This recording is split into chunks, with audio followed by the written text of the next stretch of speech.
دوستو، کیا آپ جانتے ہیں کہ پاکستان کے وہ کون سے غریب وزیر اعظم گزرے ہیں جن کے والد ایک معمولی تنخواہ پر بطور چوکیدار ملازمت کیا کرتے تھے؟ تو دوسری طرف وہ کون سے ہمارے وزیر اعظم تھے جنہوں نے اپنے والد کی لاکھوں ایکڑ کی زمین اور نوابی ریاست چھوڑ کر اپنے لیے غربت کی زندگی منتخب کی؟ آج کی ویڈیو میں ہم 1947 سے لے کر 2024 تک لیاقت علی خان سے لے کر عمران خان اور شہباز شریف تک تمام وزرائے اعظم کے بارے میں جانیں گے کہ ان کے والد صاحبان کتنے امیر تھے اور کون کیا نوکری کرتا تھا۔ اسلامی جمہوریہ پاکستان کے پہلے وزیر اعظم اور قائد اعظم محمد علی جناح کے دست راست شہید ملت نوابزادہ لیاقت علی خان کا تعلق کرنال کے نواب گھرانے سے تھا۔ اس وقت کرنال بہاٹی ریاست ہریانہ کا حصہ تھا۔ لیاقت علی خان کے والد نواب بہادر رستم خان لاکھوں ایکڑ کی زمین کے مالک تھے۔ یہاں میں آپ کو بتاتا چلوں کہ قائد ملت لیاقت علی خان نے تقسیم ہند کے بعد نہ صرف اپنی ساری زمین اور جائیداد چھوڑ دی بلکہ انہوں نے پاکستان ہجرت کے بعد ان جائیدادوں کے عوض کوئی کلیم بھی نہیں کیا۔ لیاقت علی خان کی کل وراثت 2 اچکن، 3 پتلونیں اور بوسکی کی 1 قمیض تھی، اور ان کی پتلونوں پر بھی پیوند لگے ہوتے تھے۔ وہ اپنی پتلونوں کے پیوند کو ہمیشہ اپنی اچکن کے نیچے چھپا لیا کرتے تھے۔ دوستو، آپ کو یہ جان کر حیرت ہوگی کہ نوابزادہ لیاقت علی خان کو شہادت کے بعد جب پوسٹ مارٹم کے لیے لایا گیا تو ڈاکٹرز یہ دیکھ کر حیران رہ گئے کہ نوابزادہ کے اچکن کے نیچے نہ صرف پھٹی ہوئی بنیان پہن رکھی ہے بلکہ ان کی جرابوں میں بھی بڑے بڑے سوراخ ہیں۔ تو دوستو، یہ تھے ہمارے پہلے وزیر اعظم جو دنیا سے رخصت ہوئے، تو ان کی پاکستان تو کیا برطانیہ یا امریکہ میں بھی 1 انچ کی زمین تک نہ تھی۔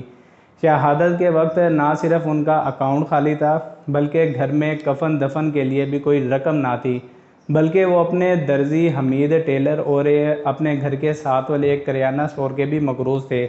وہ بغیر کچھ کہے یا وصیت کیے ایک بوڑھی والدہ، بیوہ اور 2 معصوم بچوں اور 4 سگریٹ اور چند لائٹروں پر مشتمل اپنی کل جائیداد چھوڑ کر پاکستان کو ہمیشہ ہمیشہ کے لیے خیر باد کہہ گئے۔ پاکستان کے دوسرے وزیر اعظم خواجہ نظام الدین نے تحریک آزادی کے ایک اور قداور رہنما خواجہ نظام الدین کے گھر میں آنکھیں کھولیں۔ خواجہ نظام الدین کے نانا خواجہ احسان اللہ نواب آف ڈھاکہ تھے۔ خواجہ احسان کی وفات کے بعد ان کے بیٹے خواجہ سلیم اللہ بہادر نواب آف ڈھاکہ بنے۔ یہاں میں آپ کو بتاتا چلوں کہ آل انڈیا مسلم لیگ کے بانی یہی نواب خواجہ سلیم اللہ تھے جو خواجہ نظام الدین کے ماموں جان تھے۔ تیسرے پاکستانی وزیر اعظم محمد علی بوگرا بنگال کے نواب گھرانے کے خان وادے تھے۔ محمد علی بوگرا کے والد نوابزادہ الطاف علی چودھری ڈھاکہ شہر کے نامور سیاستدان تھے، اور وہ مسلم لیگ مشرقی بنگال کے نائب صدر کے طور پر بھی اپنی خدمات دیتے رہے۔ چوتھے وزیر اعظم چودھری محمد علی ایک مڈل کلاس فیملی سے تعلق رکھتے تھے۔ ان کی سابق صدر پاکستان جنرل محمد ضیاء الحق کے ساتھ قرابت داری تھی، کیونکہ وہ دونوں ہی جلندھر کے آرائی برادری سے تھے۔ مشرقی پاکستان کے مقبول ترین سیاسی رہنما حسین شہید سہروردی پاکستان کے 5ویں وزیر اعظم گزرے ہیں۔ ان کے والد مسٹر زاہد سہروردی کلکتہ ہائی کورٹ کے جج تھے۔ یہاں میں آپ کو بتاتا چلوں کہ سہروردی خاندان کریشین نسل تھے۔ چھٹے وزیر اعظم ابراہیم اسماعیل چندریگر پڑھی لکھی اور نوکری پیشہ فیملی سے تعلق رکھتے تھے۔ ہمارے 7ویں وزیر اعظم فیروز خان نون سرگودا ہائی کورٹ کے بڑے فیوڈل گھرانے کے چشم و چراغ تھے۔ ان کے والد کئی مربع زرعی اراضی کے مالک اور ایک بڑے جاگیردار تھے۔ مشرقی پاکستان سے تعلق رکھنے والے 8ویں وزیر اعظم نور الامین صرف 13 دنوں تک پاکستان کے پرائم منسٹر رہے۔ وہ مشرقی پاکستان کے ضلع میمن سنگھ کے رہنے والے تھے اور ان کے والد زمیندار تھے۔ نور الامین کے دادا جان بطور جج اپنی خدمات دیتے رہے۔ 9ویں وزیر اعظم ذوالفقار علی بھٹو کے والد سر شاہ نواز بھٹو اپنے زمانے کی چونا گڑھ ریاست کے دیوان یعنی وزیر اعظم ہوا کرتے تھے۔ شاہ نواز بھٹو نے سندھ یونائیٹڈ کے نام سے ایک سیاسی جماعت بنائی اور لاڑکانہ کے حلقے سے الیکشن لڑا، لیکن وہ انتخابات ہار گئے۔ محمد خان جنیجو پاکستان کے 10ویں وزیر اعظم تھے۔ صوبہ سندھ کے سانگڑ ضلع کے سندڑی گاؤں سے تعلق رکھنے والے محمد خان جنیجو کے والد دین محمد جنیجو ذمہ دار تھے۔ محمد خان جنیجو کا بھی بچپن ہی تھا کہ ان کے والد محترم چل بسے۔ پاکستان کی 11ویں اور 13ویں پرائم منسٹر محترمہ بے نظیر بھٹو کے والد ذوالفقار علی بھٹو بھی پرائم منسٹر تھے۔ پاکستان کے 12ویں اور 14ویں پرائم منسٹر میاں نواز شریف لاہور کے کشمیری گھرانے سے تعلق رکھتے تھے۔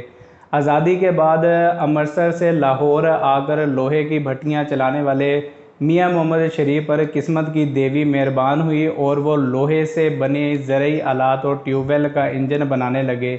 فیلڈ مارشل ایوب خان کے دور حکومت میں میاں محمد شریف نے ایک چھوٹا سا صنعت کا یونٹ لگایا۔ اتفاق فاؤنڈری کے نام سے کوٹ لکھپت میں سٹیل کے کارخانے نے میاں محمد شریف کو لکھپتی بنا دیا۔ میاں محمد شریف آف لاہور کی پہچان ایک انڈسٹریسٹ کے طور پر ہونے لگی اور ان کا خاندان شہر کے امیر ترین لوگوں میں شمار ہونے لگا۔ اس میں کوئی شک و شبہ نہیں کہ میاں محمد شریف مرحوم ایک محنتی اور سیلف میڈ انسان تھے۔ 15ویں وزیر اعظم میر ظفر اللہ خان جمالی پاکستان کی تاریخ کے وہ اکلوتے وزیر اعظم گزرے ہیں جن کا تعلق صوبہ بلوچستان سے تھا۔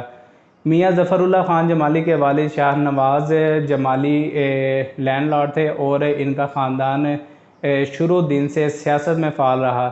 پاکستان کے 16ویں وزیر اعظم چودھری شجاعت حسین صرف 2 مہینوں تک وزارت عظمیٰ کی کرسی پر براجمان رہے۔ چودھری شجاعت کے والد چودھری ظہور الہی پاکستانی سیاست میں اپنا مقام رکھتے تھے۔ شرافت، دیانت اور خدمت کی سیاست کرنے والے چودھری ظہور الہی کئی مرتبہ رکن قومی اسمبلی بنتے رہے۔ بھٹو مخالف چودھری ظہور الہی کو ضیاء ماشاء اللہ کے دنوں میں لیبر مین پاور اور اوورسیز پاکستانیوں کا وفاقی وزیر بھی بنایا گیا۔ 17ویں وزیر اعظم شوکت عزیز مشہور صنعت کار اور بینکر تھے۔ ان کے والد عبدالعزیز ریڈیو پاکستان میں بطور انجینئر ملازمت کیا کرتے تھے۔ پاکستان کے 18ویں وزیر اعظم سید یوسف رضا گیلانی کے والد بزرگوار کا نام سید علمدار حسین گیلانی تھا۔ علمدار گیلانی کا ملتان کی سیاست میں بڑا نام تھا اور انہیں وزیر اعظم فیروز خان نون نے اپنی کابینہ میں ہیلتھ منسٹر بنایا ہوا تھا۔ سید یوسف رضا گیلانی اپنی آٹو بایوگرافی چاہے یوسف سے صدا میں صفحہ نمبر 108 پر اپنی وزارت کے دنوں کے حوالے سے لکھتے ہیں کہ حسین اتفاق تھا کہ مجھے اسی روز رب العزت نے 3 جڑواں بیٹوں سے نوازا جن کے نام حیدر، قاسم اور موسیٰ رکھے گئے۔ چند روز بعد کراچی سے MNA مولانا ارشاد تراب الحق نے قومی اسمبلی میں نقطہ اعتراض پر تقریر کرتے ہوئے کہا کہ محکمہ خاندانی منصوبہ بندی کو بند کر دینا چاہیے کیونکہ وزراء خود اس پر عمل نہیں کر رہے اور ان کے ہاں بیک وقت میں 3 بچوں کی پیدائش ہو رہی ہے۔ اس بات پر پورا ایوان کشتے زعفران بن گیا۔ ایوان میں موجود وزیر اعظم نے مجھے بلا کر تصدیق کرنا چاہیے کہ شاہ صاحب کی بات درست ہے۔ میرے ہاں کہنے پر شاہ صاحب بھی ہنسنے لگے۔ سید یوسف رضا گیلانی اس وقت چیئرمین سینٹ ہیں اور ان کے 3 صاحبزادے سید عبدالقادر گیلانی، علی موسیٰ گیلانی اور علی قاسم گیلانی ملتان کے 3 مختلف حلقوں سے MNA ہیں، جبکہ ان کے چوتھے بھائی علی حیدر گیلانی پنجاب اسمبلی کے ممبر ہیں۔ پاکستان کے 19ویں پرائم منسٹر راجہ پرویز اشرف کے والد راجہ سنگھار علی خان زمیندار تھے اور ان کا اپنے علاقے کی سیاست میں خاصا اثر و رسوخ تھا۔ پاکستان کے 21ویں وزیر اعظم شاہد خاقان عباسی فوجی بیک گراؤنڈ رکھتے ہیں۔ شاہد خاقان عباسی کے والد جناب خاقان عباسی پاک فضائیہ سے ایئر کوموڈور ریٹائرڈ ہونے کے بعد سیاست میں آئے۔ انہوں نے 1985 کی غیر جماعتی انتخابات میں مری کے قومی اسمبلی سے الیکشن لڑا۔ وہ MNA منتخب ہوئے تو وزیر اعظم محمد خان جنیجو نے انہیں اپنی کیبنٹ میں شامل کرتے ہوئے پیداوار اور فیڈرل منسٹر بنایا تھا۔ پاکستان کے 22ویں وزیر اعظم عمران احمد خان نیازی کے والد اکرام اللہ خان نیازی ایک پڑھے لکھے شخص تھے۔ امپیریل کالج لندن سے گریجویٹ انجینئر اکرام اللہ خان نیازی نے PWD میں جاب کرتے تھے۔ وہ سپرنٹینڈنٹ انجینئر ملتان اور پھر لاڑکانہ میں چیف انجینئر ملازمت کرتے رہے۔ اکرام نیازی کے والد عمران خان کے دادا ڈاکٹر محمد عظیم نیازی میاں والی شہر کے نامی گرامی سرجن تھے جن کا بنایا ہوا حویلی نما گھر بہت زیادہ مشہور ہے۔ 10 اپریل 2022 کو عمران خان کی حکومت پلٹ دی گئی اور میاں محمد شہباز شریف کو کرسی اقتدار پر بٹھا دیا گیا۔ حالیہ الیکشن کے بعد بھی ایک بار پھر سے چھوٹے میاں صاحب کو پرائم منسٹر بننا پڑا۔ آپ کو یہ جان کر حیرانی ہوگی کہ جناب شہباز شریف فلور آف دی ہاؤس پر کھڑے ہو کر کہہ چکے ہیں کہ مجھے فخر ہے کہ میں ایک غریب مزدور کا بیٹا ہوں۔ سینئر سیاستدان بیگم عابدہ حسین بتایا کرتی ہیں کہ ہماری زمینوں پر ٹیوب ویل لگانے میاں محمد شریف خود جنگ سے آتے تھے، اور انہوں نے عابدہ حسین کو یہ تعارف اپنا کروایا تھا کہ میرا نام مصری شریف ہے اور میں لاہور سے آپ کے پاس حاضر ہوا ہوں۔ دوستو، یہ تھے پاکستان کے وزیر اعظم اور ان کے آباء و اجداد۔ اگر آپ کو یہ ویڈیو پسند آئی ہے تو میک شور کہ ویڈیو کو لائک ضرور کریں، اور اگر ابھی تک چینل پر نئے ہیں اور چینل کو سبسکرائب نہیں کیا ہوا تو چینل کو سبسکرائب کر کے ساتھ میں دیے گئے بیل کے آئیکن کو ضرور پریس کر لیں۔ ملتے ہیں اسی طرح کی ایک اور انٹرسٹنگ ویڈیو میں، تب تک کے لیے فی امان اللہ۔